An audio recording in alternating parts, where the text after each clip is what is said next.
Hello aspirants and welcome again to Legacy IAS Academy. In this lecture, we will be discussing about the Bihar electoral roll revision. Now the article in general talks about whether this move is idiotic or not and probably is trying to prove that it is. So we'll ignore that extreme stand of the article or the political motivation, whatever it might have. We will specifically focus on what is this electoral roll revision, why is it necessary, and why it may not be that much of an urgency. So what is the stated objective, but what could be the objective, or rather what could be the implications of this electoral roll revision. So let's get started with this news. So what is this news all about? Basically, the Election Commission of India has decided to carry out a special intensive revision of the electoral roll in the state of Bihar.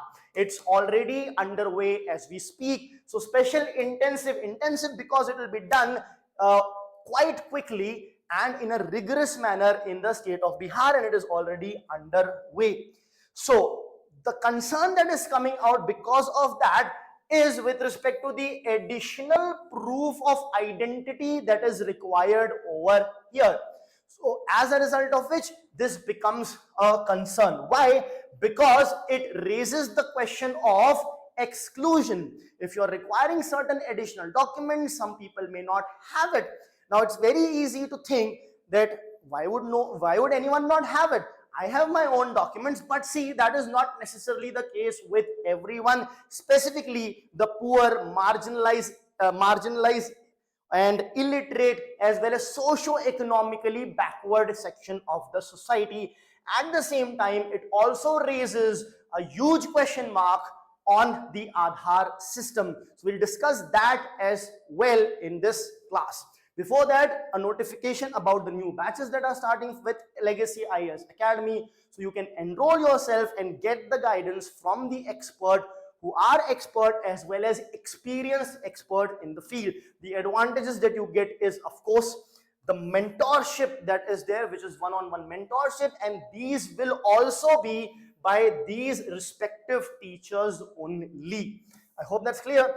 At the same time, the size of the batches are quite restricted for better attention on individual students. At the same time, you will get daily mains answer writing practices, feedback, etc. In addition, of course, to the test series for prelims, the whole syllabus coverage, these are the usual thing. Another additional thing over here is the 360-degree coverage of current affairs. So how is this a better thing? Because what we do here is one entire day of classes every week is dedicated only for current affairs, so that you don't have to go anywhere else even for the current affairs. I hope that's clear. Now you can look at the details on your screen with respect to the website, with respect to the phone numbers where you can log in or call to get yourself enrolled. I hope that's clear. Let's move on and carry forward with our news. The news is about the special intensive revision of electoral roll. Now, the article talks about the ground reality and why this will be a repetitive exercise, an exercise which might exclude people. So let us see the argument here.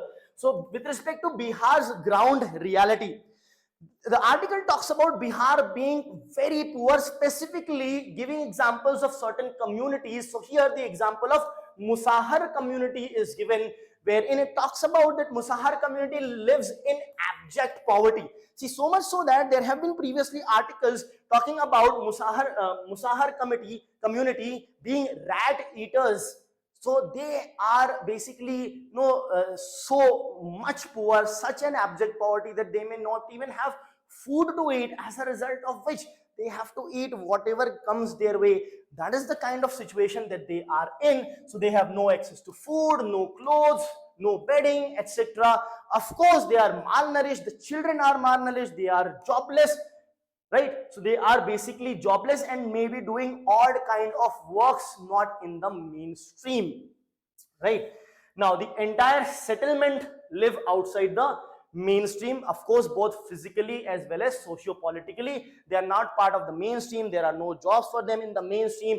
As I said, there have been cases and reports where they are surviving on eating rats, so on and so forth. Now this also reads, the another argument of this article is the Aadhaar paradox. What is this Aadhaar paradox? See, when Aadhaar was coming, it was supposed to be the one particular document which will have everything linked to it. So if you have Aadhaar, that's it, done. No other proof required for various other things. But what is happening now? Even though I have Aadhaar, you are asking various other things from me. So Aadhaar was supposed to be the final identity proof, but it is no longer the case now. So what has happened to Aadhaar? Such a huge exercise, having more than 100 crore of Aadhaar issued, and still Aadhaar means nothing. So that is a paradox which the writer creates over here. So you have to add further burden on the poor, the illiterate, the marginalized. All these people are added with respect to other increased burden.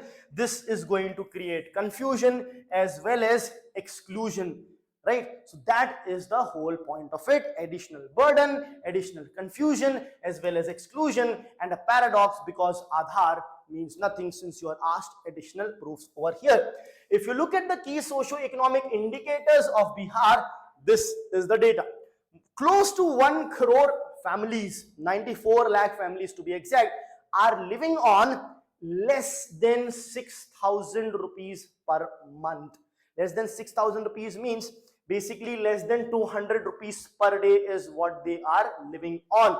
If you look at the poverty index also, see this region.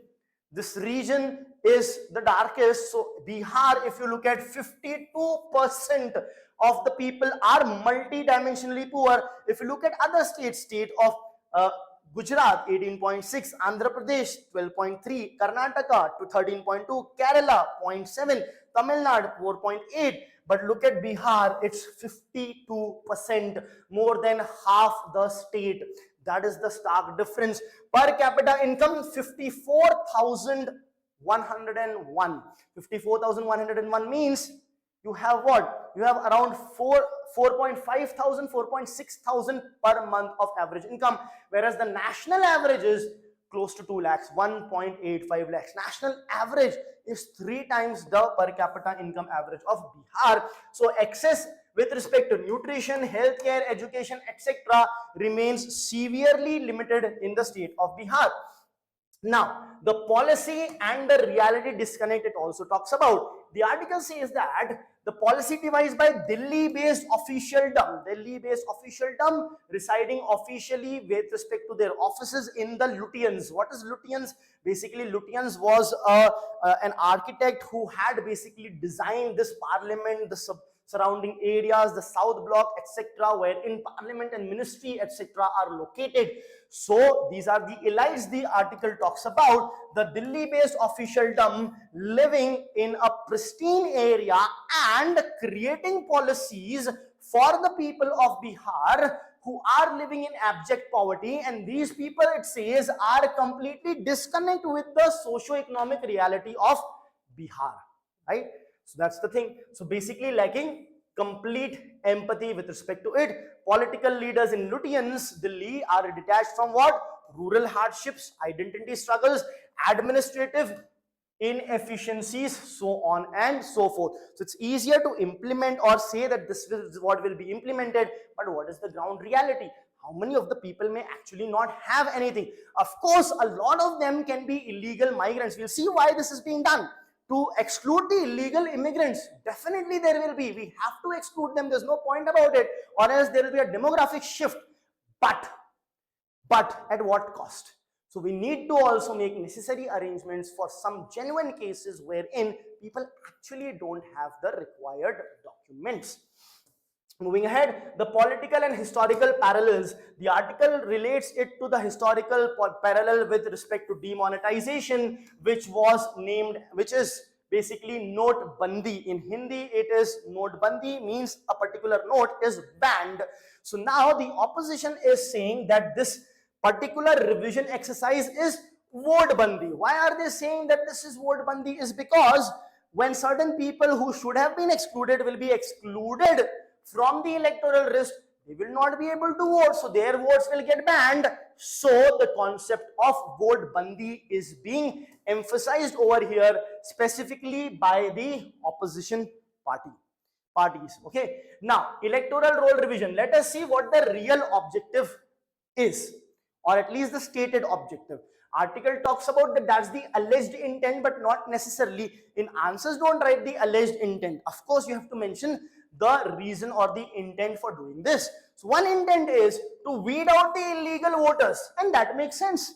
If there is anyone who is an illegal migrant from the country of Myanmar, Bangladesh, etc., especially Muslims. Now, we need to understand, so in answers, you can avoid naming the community as such, but we need to understand here, if you're talking about from the state of Bangladesh, etc., which is a Muslim-dominated country, so it is but obvious the majority of, in fact, almost all of the illegal immigrants will be from the Muslim community. So it is not to target a particular community as such, in this case, the Muslim community. It is just to target the illegal immigrants that are coming into India and then residing near the border, in the border states or the states near the border. So this situation is faced by, this issue is faced by the northeastern states, even by Bihar, this issue is faced, as a result of which we need to weed these people out, so that, weed these people out as in,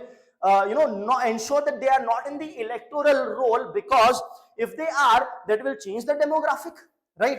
Indians should be allowed to vote, right? Everyone else, illegal immigrants, could not be allowed to vote. So that is why this exercise, to weed them out. I hope that's clear, right? So this is the reason. Now, what may happen is some genuine Indian citizens may also be excluded. So one thing that the government could do here is make specific provision in order to ensure that we do not make that kind of an error. The writer here tries to give the argument that the Bihar's own citizens are staying in different states. But remember, citizenship is not with respect to the state. They are the citizens of India, so they can stay anywhere in India. So this argument of the author sort of is quite weak. Just because Bihar state domicile people are staying in some other state, let's say Maharashtra, so then you also allow Myanmar people to stay in India. No, it's not the same parallel, because here it's the citizenship that we are talking about. Myanmaris and Bangladeshis are completely different citizens altogether. A Bihar state domicile person can choose to stay wherever they want. That is one thing. So this argument is sort of quite weak over here.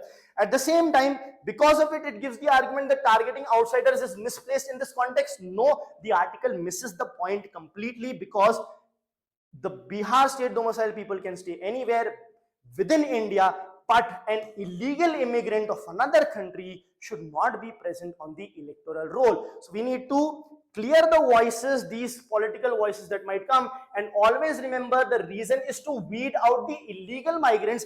Just by naming a community, or because we are surrounded by a particular kind of country which with particular kind of majority religion, does not mean that that religion or that community is as such targeted.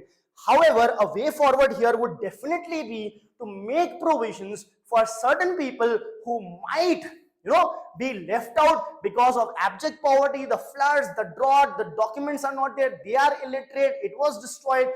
On those things, on case by case basis, specific provisions should definitely be made. Thank you.